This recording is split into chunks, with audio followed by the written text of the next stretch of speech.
Hello and welcome to Going for Broadway.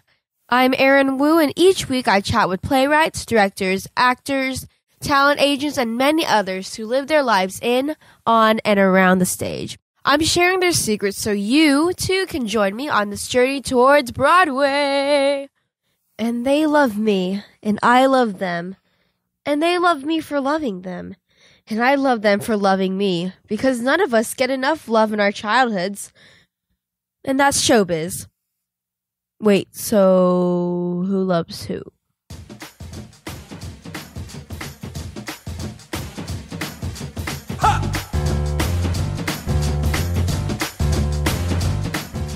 Welcome to the Going for Broadway podcast with Eryn Woo.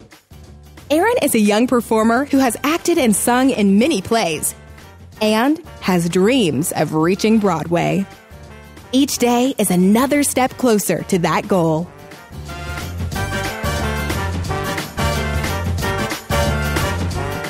Hello, everybody. Welcome to Going for Broadway. I have a very special guest today, Mr. Evan Harris. Evan has been acting locally since 1995 and has worked with the Greenville Little Theater, Center Stage, the South Carolina Children's Theater. He has studied acting with the Neighborhood Playhouse in NYC and is a member of the Laughing Stock Improv Group, a writer, producer, and actor for the online series The First 5 Years. You can find that at www.jackandcarmen.com. He's the writer and actor for The Hoax Corner with the Third Mind Films, and creator and co-host for the Bearded Ones comedy podcast and the Lucky 10,000 podcast. Wow, Evan, you are one busy guy. Mm-hmm. How do you get all of this in? Are you also juggling a full-time job with this? I do have a full-time job. I also am a single father, but I find that if you love something enough, you'll make the time for it. Usually it seems a lot busier than it is. You know, there's still a lot of theater going on, and those are, as you know, usually evening rehearsals, weekends off. The podcasting is really not that difficult, and the writing I can do sort of on my own time. If I have a day off, nothing to do, I'll write. The Hoax Corner stuff, we only did 6 or 7 episodes, and it was, we would just film it on Sundays when everybody was free every few weeks. And the First 5 Years stuff is, we'll have months of breaks in between where we're sort of gestating ideas, and then we'll take, a very intense couple of months and write it all and film it. I'm not a huge part in that show, so that helps as well. So yeah, there's a way to do it. It sounds like a lot more than it is, but yeah, it's usually, every once in a while, if I need to get a day off of work, my boss is usually cool with that. So what started your interest in acting? Have you always had this passion?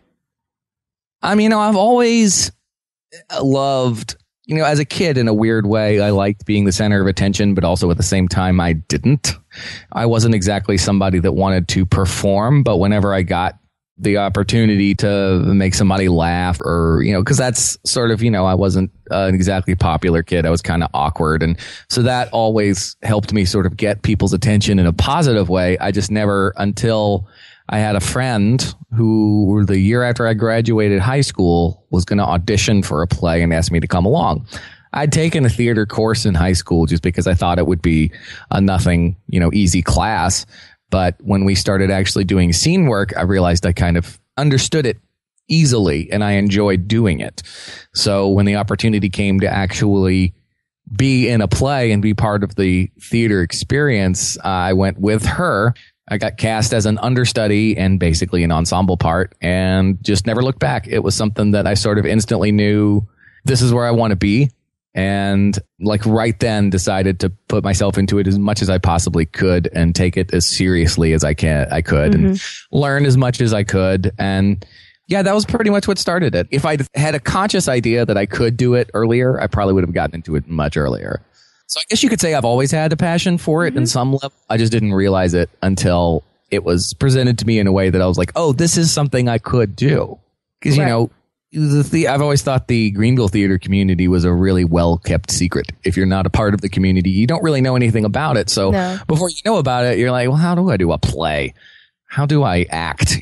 That's not happening around here. Well, it turns out it is all the time. It's It just is, that yes. it's a very sort of tight-knit community that a lot of people outside the community and the theater-going audiences don't really know that much about. Right. But I guess like once you're in that circle, everything just comes at you. Oh, it was amazing. Within the first like 2 shows I did, all of a sudden I start learning about all these other theaters, and then people at these other theaters want me to audition for this or that or whatever. And it just started from there. Right. So, so you said you took a couple classes in high school. Did you study anywhere else? I did study some in college before the neighborhood playhouse. And they were standard theater courses, theater history, some opportunities to perform, but not really many. And then the opportunity came to take a workshop at the neighborhood playhouse in New York for a summer. It's a school dedicated solely to the Meisner technique of acting. Mm-hmm.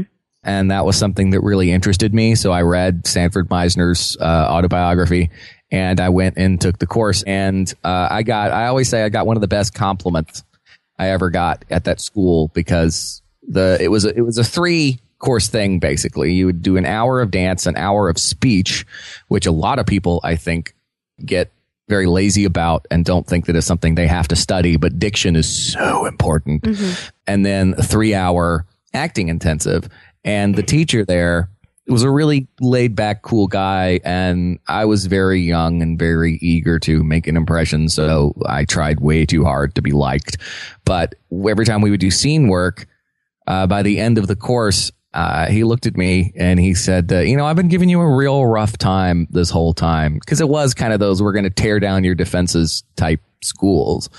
And he goes, but I can tell this is something you really want to do. And he said almost begrudgingly, and you're pretty good at it. Ooh. And I've had people say a lot of nice things to me ever since I started doing this. But that was one of those things where like, this was an unbiased, this guy really didn't know me personally. He wasn't trying to spare my feelings. He didn't have to say anything. Right. And I was just like, okay, that gave me some confidence. Mm-hmm. So it was a great experience. So, and how long were you there for? It was a 6-week intensive. I was in New York for 7. There was an opportunity to do the 2-year course, and I wish I would have taken it, but I think I was just too afraid of trying to live in New York, and I didn't go back and do the full course load. It's a regret. I wish I had. I would tell anyone to take that opportunity if it comes up.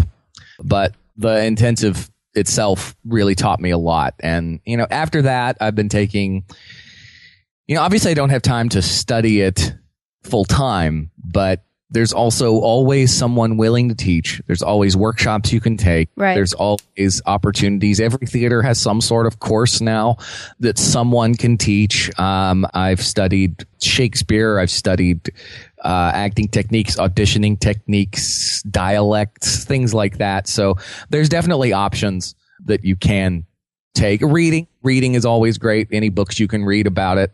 Scripts, just pick up a script and read it and try and understand it. And even if you're not doing the play, you can go through it and start thinking about character and how you would perform it and all those kind of things. So there's tons of different things you can do if you're not necessarily in school. Right. So like you do have a lot of training and experiences. And one of the things that amazes me the most is your, lack for a better word, sense of humor. I've seen you in many shows recently. Don't Cry for Me, Margaret Mitchell. In the past, Don't Dress for Dinner, or the complete works of Shakespeare Abridged. Right. You're just hilarious. I mean, well, thank you. Like both your movements and tone of voice all work together into something great. So where did you get this comedy part of you from? Do you think it's something that can be taught or something that comes naturally? Timing, to a certain extent, can be taught, I think. You have to have a natural ability to be funny, though. And I think that starts very young. I think that there are certain aspects of comedy that absolutely can be taught and trained. But if you don't have, and funny to one person is not funny to another. There are plenty of people that don't think I'm very funny at all. But then, I've been lucky enough to have parts where I got to display something, physical comedy, verbal comedy, whatever. You can have someone take your raw talent and mold it into something that is more refined. You can have someone improve your technique. You can learn how to do all those things. But just being funny, it comes naturally. It usually starts when you're young. Like you say, you need like I said, if you need attention, which I desperately did when I was younger, you start to learn how to be funny. And, you do that by just trying to say funny things to people and seeing what their reactions are. Right. Watching TV or movies and patterning yourself after people. There are definitely things you can do, but it's almost like math, I think, with humor. You either get it or you don't. People that do comedy really well always talk about making it neat and clean and make sense. And those are things that a lot of comedic actors come into, and they just are worried about the focus being on them, or they're doing something funny. It's just kind of messy. So you clean that up a little bit. There are aspects of it that can be taught, but just being funny, it's natural.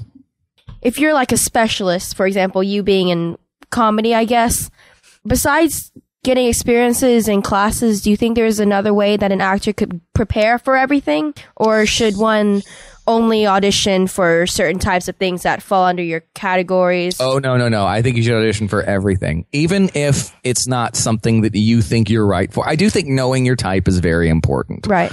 But I also think that every once in a while you take a chance and you audition. A lot of people will audition for parts they know they're not going to get just because they want to either show someone a different side of themselves or try something that they're not comfortable with in front of a group of people. If you're not a musically inclined person, you may get nervous when you sing, but go to a musical audition and sing in front of a room full of people, because you're not going to get completely comfortable with it until you do it in front of people. That's the easiest way to really break down your defenses. It's always good to do something you're uncomfortable with, because it may end up something that you're really good at. You just don't know it yet. And you're not going to figure that out doing it at home alone by yourself. Oh, yeah, definitely.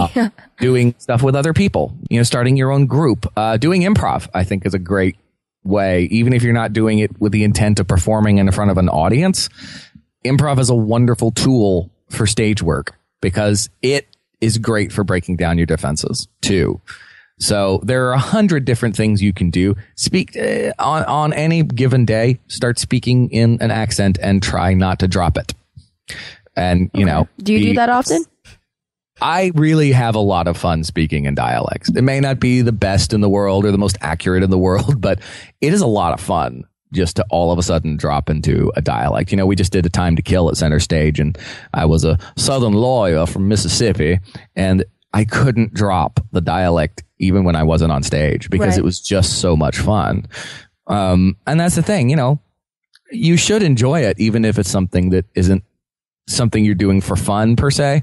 If it's a show with a very dark subject matter or a character that's very twisted and has real life issues, you still do need to get some spark of joy out of doing it, or else there's really no point. Mm-hmm. So you have all this funny stuff, the first 5 years, Hoax Corner, the Bearded Ones. So would you say that your main thing is comedy? I've done it all. I've done dramas, I've done comedies, I've done musicals, I've done Shakespeare. I love it all. There's something about comedy, though, that beats everything else, in that you get that instant reaction. It's instant. You do something funny on stage that the entire audience of people finds amusing. There's almost no better feeling. So while I wouldn't say comedy is the only thing I want to do, it is usually my favorite thing to do. And having said that, I've done some dramas that I've loved doing and characters I've loved doing.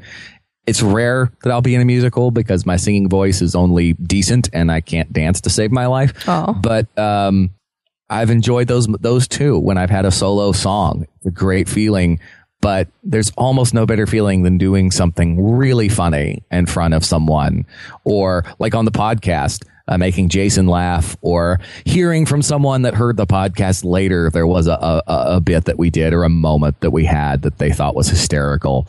That's about the best feeling you can get. And it also is a really great barometer of whether you're doing well or not. A stand-up comedian gets through a whole hour and doesn't get any laughs. He's not going to get off stage and go, I think that went well. Oh, no. Yeah. He knows instantly, or she knows instantly whether it's working or not. And that's the other kind of beautiful thing about comedy. And there is such a thing as getting the wrong laugh. There's a wrong type of laugh that you get from an audience. What would that be like? The best example of it I can think of, if you're in a play and you are doing something that takes away from the story, or is completely out of character for the character you're portraying, or sucks focus away from something else that is going on stage that's important, because the reason you're doing a play is to tell a story. And if the right kind of laugh, it's a laugh that comes truthfully from the story you're telling and the character. But you can get an audience to laugh in a lot of different ways. But is it a disservice to the story that you're telling? Even in improv, if you're doing a great scene and then all of a sudden you do something ridiculous that gets a great laugh, did it hurt the scene? Because that becomes more of a concern about getting a laugh in this moment as opposed to telling an overall good story. There's a movie called Topsy Turvy, and I think it's the best way to illustrate this point about Gilbert and Sullivan.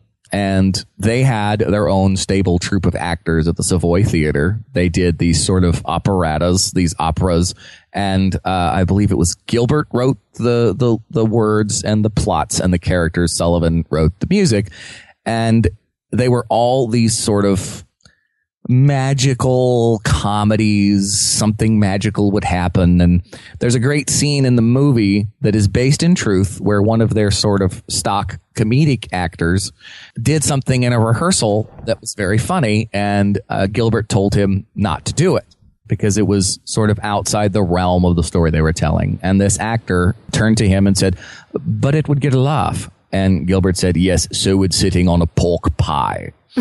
So I think the wrong laugh is the equivalent of sitting on a pork pie. Right. It's just silliness. It has nothing to do with anything else that's going on.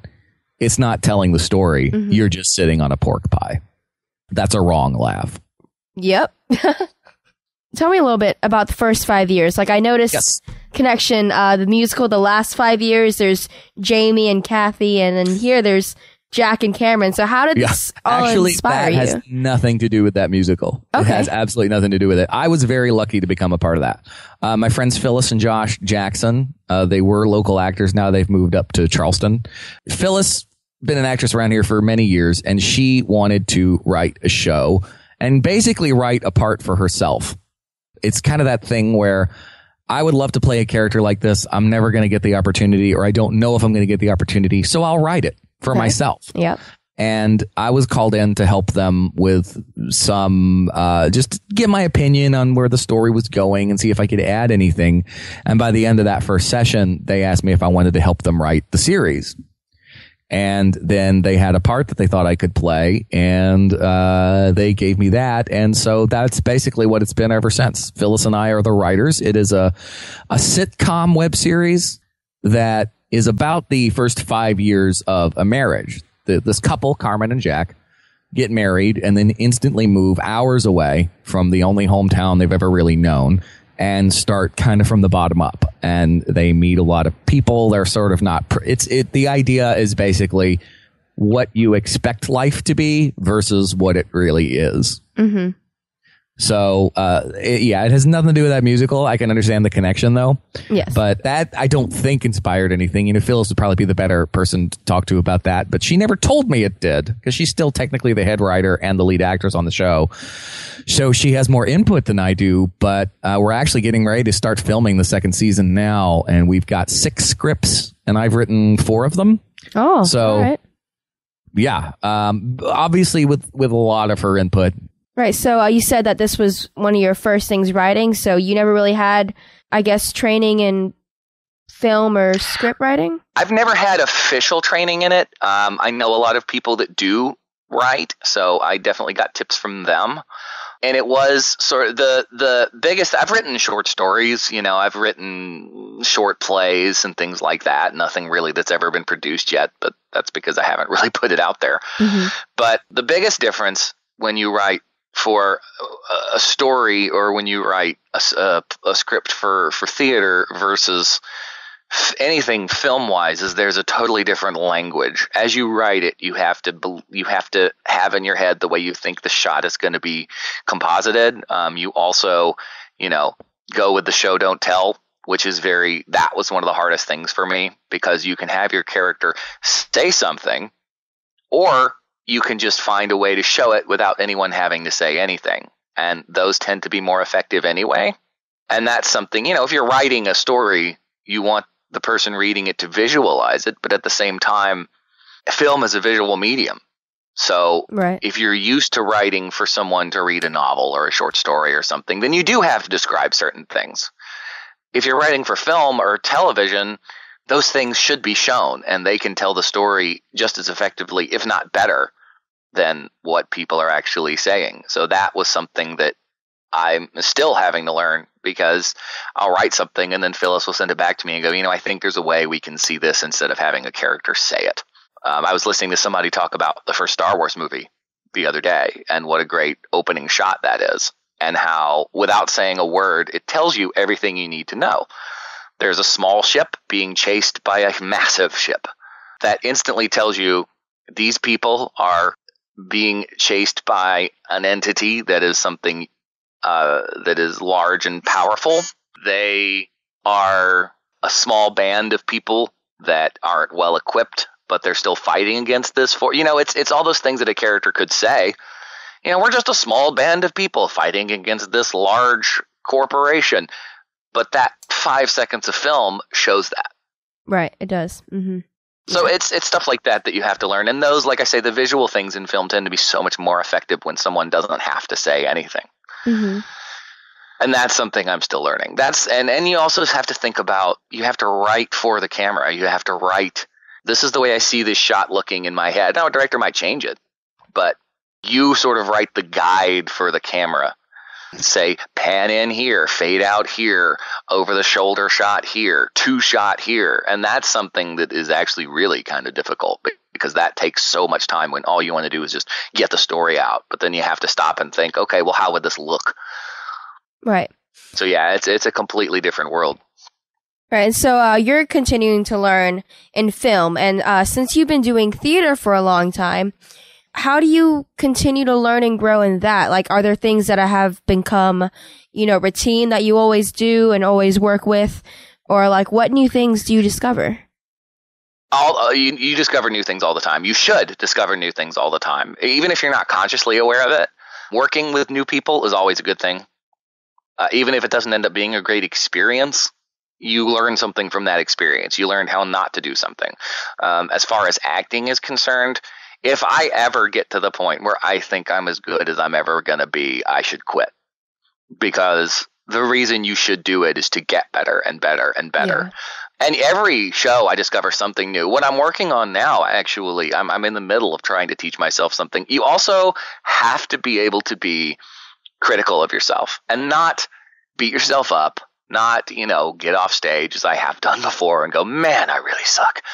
You have to look at yourself honestly and say, okay, this moment worked, this moment didn't. Why?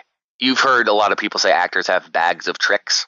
That's something that you should constantly working on ridding yourself of, and you have to learn how to do that, because if you're trying to communicate something on stage, there may be something that you do to communicate that moment every time that works fine. The audience gets the story, but it's not truthful and honest and truly in the moment.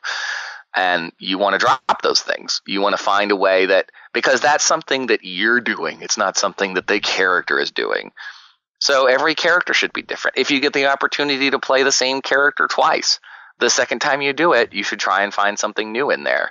Or else you're not learning, you're just coasting. And who wants to do that? I mean, how many paintings does an artist have to do before they think they're as good as they're ever going to be? Every painting should be different. Every painting should be a new reason to do something slightly different. Right. It's the same way with acting. It's the same way with improv. It's the same way with everything. If you're going to continue to do it, you want to get better every time, even in the smallest way. You never just want to do kind of what you always do and then go, that's good enough. And I have done that. Everybody has. But you should want to go into something and go, I'm going to try and do something that I have never tried before. It might fail. I might not be comfortable with it, but that's why I should do it. Right. Because there's a safety net with the arts. There's a safety net with performing. There's a safety net where you're going to say, well, I know if I do this thing, it's going to get this reaction. Well, then maybe try something different and realize that it might not get that reaction. It might get something altogether different. It might get something better. What I'm trying to do with myself in the past few shows I've done is to simplify. I tend to work a little too hard for certain things. I tend to, I don't want to say broad, but I can sometimes do a little bit more than needed. So in the past few shows I've done, I've been working a lot on doing less. And if a moment feels uncomfortable, or I feel too still, or I feel like I'm not doing anything, just stay in that and see how it feels and see how it ends up working. Okay. So there's always something you can be working on. Even if it's something as simple as movement, you can always try and change your movement. You can always work with a dialect you've never worked with before. Mm-hmm. You know, if you've never done a Scottish accent in a play and you get the opportunity to play a Scottish character, don't go, oh, I can't do a Scottish accent, I'm not going to do it. Say yes and learn how to do one. Then you've got something in your pocket that you didn't have before. Yeah. Cool. So there's always something new to learn. Of course. Yes. And so your podcast, The Bearded Ones. Yes. So what is that all about? Who's your audience? You know, people who like watching old women beat each other up at Walmart? So you listened to the latest episode then? Yes, on a recent Bearded Ones podcast, Evan and Jason just basically sit there and hilariously make fun of these two women who get into a fight with each other at Walmart. Yeah, it's actually become a big viral video, and it's just hilarious to me. As a Southerner, for one thing, because I'm like, this 5 minutes typifies everything that's wrong with the South. Yeah. And if you show this video to someone outside of the South, they're going to look at it and go, oh, that's the South right there. Yeah. It started really, I obviously love to talk. I am a Kevin Smith fan. I've been a fan of his since Clerks. I don't know if you know Kevin Smith. I'm sure your listeners do. He's kind of an independent filmmaker with a very foul sense of humor. Right. But he also has made some movies that sort of take on some tropes, and not all his movies are great, but also he as a person is very open, very honest, and very funny. Also very smart. And he started his own podcast network years ago called Smodcast because his producer's name is Scott Mosier. Mm-hmm. And they just kind of took podcast and, the first letter of Smith's last name, the first letter of his producer's last name, and it was just them talking. And ended up being one of my favorite podcasts to listen to because they would jump into if they were reading a news story, they would sort of all of a sudden, without warning the other person, sort of jump into pretending to be a character from that news story, and the other person would follow along. And they would end up crafting sometimes hilarious improvised scenes, and then they would talk about movies. And I just remember hanging out with Jason one night at my place, and we were cracking each other up with I don't even remember what it was. I just remember thinking, this is a podcast. This is a podcast like I want to do a podcast. And that's where it all started, really. It's not about anything in particular. We just we always try and come to the table with a funny story, an anecdote, something that happened to us that week that we think we can turn into something entertaining. If we don't have any of those, then we'll find something interesting online or an internet story or news or videos, and just watch them and comment on them. And it's specifically intended to be funny and entertaining. But then somewhere along the line last year, we also realized that since we put so much emphasis on entertaining and being funny, that periodically we could also have, because it's also intended to be a supporting podcast for the arts. We close every episode with talking about what is going on artistically in Greenville, usually theater, but Jason is a huge stand-up comedy nerd and does stand-up comedy and is in 2 improv groups. So we're both very supportive of that. And you also meet some really interesting people in comedy, people that feel comfortable talking, that can be funny off the cuff. So we sort of decided, in order to continue to support the comedy community and to also get some interesting people on the show that we can talk to and might be funny or entertaining, we started having comedians on the show like once a month. But Jason and my heart, as far as the podcast is concerned, is still in just the me and him conversations and what we can get out of it. Mm-hmm. So it really is just general topic podcast. We're just there to try and make each other laugh and hopefully someone that listens to us. I would assume our audience are people like us, but I hope our audience is just anyone that finds anything that we say funny. Yes. I would love one of the best things that's ever happened to me as far as the podcast is concerned is getting a Facebook message from one guy I had no connection to this guy. I didn't know who he was at the time, but he took the time to look me up on Facebook. And he did the same thing with Jason and just sent us a private message that said, I found your podcast. I love your podcast, blah, blah, blah, blah, blah. That's a great feeling. It doesn't happen very often. It's a great feeling. I know there are people out there that listen to it. I wouldn't mind if they contacted us more often, but as long as people listen to it and like it and enjoy it and go to somebody else and say, hey, listen to this. It's fun. That's our whole goal and mission. Now, you mentioned the Lucky 10,000 podcast. That's part of the new network we just started. And that is because most podcasts are about a subject. Right. Most of them are not just general, we're talking about this, we're talking about that. And I have a good friend of mine who lives down in Texas who we're both geeks. And so we decided to start our own podcast about geek things.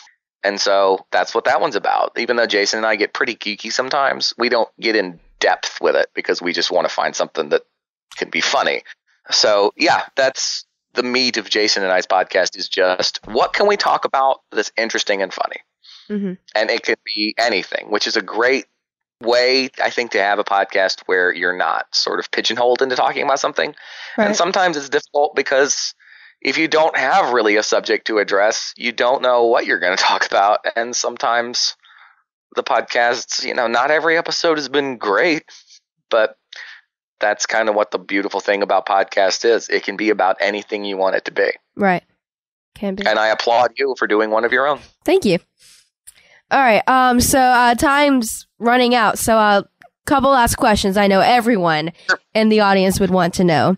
Who are the best kissers on the local stage that you had the fortune to be with? What? Just kidding. Was that one of your listed? I'll talk about it. Just the people I would talk about. No, I don't know if we should get into that. I was just joking around with you. I'll tell you about it. Okay, maybe later. That Mary Freeman, let me tell you something. Ooh, Mary. I know her. Yes, everyone knows Mary. She does not mind me telling the story because I've told it before to her and her husband. I was in a play where we had to kiss. And if you don't know Mary Freeman, listening audience, she's a wonderful local actress and a very sweet person. And it was a comedy. It was a comedic kiss, but we really kissed. And, we all take theater and acting very seriously, but every once in a while you kind of screw with the people that you're in the play with. And it was a closed mouth kiss because our characters weren't even supposed to be in a relationship. We were pretending to be. And one night she swears that I did this to her. I swear that she did it to me. One night she decided to slip me some tongue. I was unprepared, but it was a pretty wonderful moment. So just for that, I would have to say Mary. All right. That's good to know. Next time I see her, I'll definitely get her side of the story. Yeah. You should have her on the podcast. She'd love to. Okay. I'll try and contact her. All right. So what advice would you give me or my audience about helping them reach their goals in the theater? Well, that's really a tough thing to say because it depends on what your goals are. When I started doing theater, I really wanted to be a career actor. And then at some point, I decided that I didn't know that I had a thick enough skin to do that. So that's why I have a full-time job and do theater on the side. I'm kind of getting back to the point where I wouldn't mind trying something to make a career out of it. So, there's two things. I mean, if you mean a goal as in being able to be a successful working actor, I'm probably not the person that you should talk to because at this point, it is a passion, but it's not my main source of income. As far as being successful about your goals in just doing the best work you possibly can, continually working, I would say, first off, be confident, but don't have an ego. Okay. Because ego will destroy anything honest and artistic you might want to do on stage. True. Make a choice, but be prepared for that choice to not work and to make another choice. Be collaborative. I don't care if you're doing a one-man show. The director should have an opinion. The lighting guys are there to make the show look good. The crew is there to help the show run smoothly. It is a collaborative process. And if you ever get into a play and think it's all about you, you're going to fail. You may have a great performance, but you're going to fail in the long run. And I'll tell you one of the best pieces of advice I've ever heard. I went to a director's workshop at the Warehouse Theater a couple of seasons ago, and there were all these great local directors. And, when we say local directors, that's not an insult. These are people that are extremely good at what they do. Oh, yes. Are professionals, have had training, have degrees. Everybody that runs a theater in this town is a professional. When we talk about the Greenville theater scene, we're not talking about waiting for Guffman Community Theater with cardboard trees and stuff. We're talking about very well-run theaters with great talent and people that know what they're doing at the helm. And I asked the question, what can an actor do to make sure they get cast again? And they all said the same thing. Be easy to work with. Oh, yeah. Okay. Drama, don't be a problem, don't be contrary. You have a reason and a passion to say what you want to say to a director. If there's something they want you to do that you don't understand or are not comfortable with, you have every right to talk to them about that. Right. Do it away from the rest of the cast. Pull them aside and say, can I ask you this? Can we work through this? But at the end of the day, usually, especially in theater, the director has final say on what the play is going to be and what your character is going to be. And just do the best you can. And if you start to get uncomfortable with something, realize that may be a good thing. It may be helping you lose that bag of tricks I was talking about earlier and make you a better, more real, more vulnerable, more in the moment actor, which is what we should all aspire to be. So do all those things. Never stop learning, never stop reading, never stop getting information. And I think the best goal you can have is just to consistently get better and learn more. Right. And is there any advice that you'd maybe give to the parents of those kids and in ways of support? I know you being a father yourself. Yeah. Don't push them into it if they don't want to do it. Don't assume that just because you did it or want them to do it, that they are going to want to. My daughter is a theater child. She's been around the theater for years now, and she's only ever really done one play, and she really doesn't have an interest in acting right now. And as much as I would love to do a play with her, or see her in something else, it's just not what she wants to do. Realize, too, that you can make money at this. You can make this a job. It might not mean that you're famous. And, honestly, another piece of advice about actors that want to be successful, don't do it because you want to be famous. That's the absolute worst reason to do it, because the chances of you being famous are so small that it's incomprehensible. Right. The chances of you getting a job actually pretty decent if you really apply yourself. I know tons of working actors. They're working in theaters in Florida, North Carolina, California, New York. You've never heard of them, but that's okay because they're doing what they love to do. Right. If you were a parent and your child came to you and said that they wanted to do theater, be supportive. Try and be as honest with them as you possibly can without hurting their feelings. Put them in workshops. Don't groom them to be the lead in every play that they do, and teach them to be respectful of everyone else. If there's one thing I could say about some kids I've been in shows with before, it's that I can tell that they are sort of the star of the family, and their attitude shows it. If you can't teach your child early on how to be respectful and humble in a theater setting, then they are going to grow up to burn bridges and make enemies. And it doesn't matter how good they are at that point. It's going to be harder for them to get cast. And of course, that's just not in the theater. That's really anywhere you go. Anywhere. Yeah. It's a rule that applies to anything. But if you walk in the room like you own the place, and if you're not at least a decent person to the people around you, and if you think you don't have to work as hard as everybody else, if there's a work call and they need you to be there, be there. If you have to help build a set, help build a set.